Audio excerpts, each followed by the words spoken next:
ଦୀର୍ଘଦିନ ହେବ ଅନ୍ଧାରରେ ଥିବା ଟମକା ଛକ ଏବେ ଆଲୋକିତ।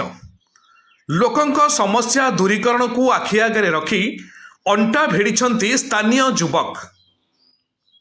ଯୁବକମାନଙ୍କ ନିଷ୍ଠା ଓ ସେବା ମନୋବୃତ୍ତି ପାଇଁ ଟମକା ଛକରେ ଜଳିଛି ଲାଇଟ୍।